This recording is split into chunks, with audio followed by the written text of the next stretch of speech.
Bonjour à tous, je m'appelle Célia Lutra et je suis de parcours prépa BCPST, école d'ingé à Supagro.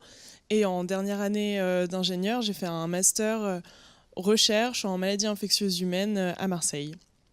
Cette année, je suis en thèse au CIRAD, dans l'UMR Astre, sur le développement de méthodes de sexage pour le moustique tigre, dans le cadre de la technique de l'insecte stérile.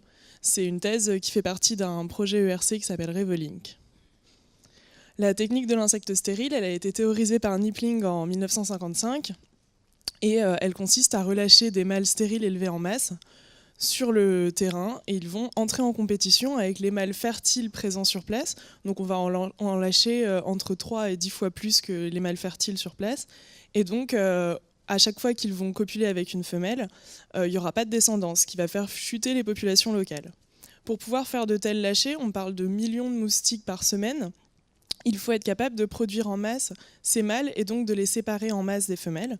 La méthode qui est utilisée actuellement, c'est une méthode par la taille.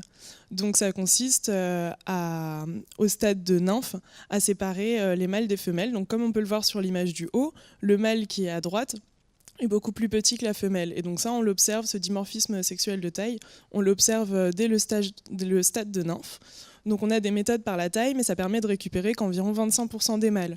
Donc en termes d'efficacité, c'est pas extraordinaire. Et en plus, ces 25% de mâles sont donc les 25% les plus petits, donc ça va pas être les plus compétitifs. Donc dans ma thèse, je vais chercher à développer d'autres méthodes de sexage pour le moustique tigre. Une première méthode par ARN interférent. Donc le but va être de silencer les gènes de détermination du sexe féminin, ce qui va occasionner au stade embryonnaire la mort des femelles. Et une autre méthode en CRISPR-Cas9, grâce à laquelle on voudrait intégrer des gènes de fluorescence dans les loci sexuels mâles et femelles, qui nous permettrait, dès le stade larvaire, de trier mâles et femelles par fluorescence avec un système qui s'appelle COPAS et qui est dérivé de la cytométrie en flux.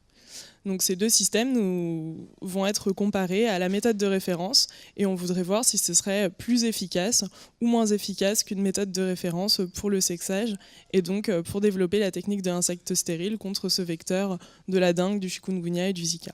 Je vous remercie pour votre attention.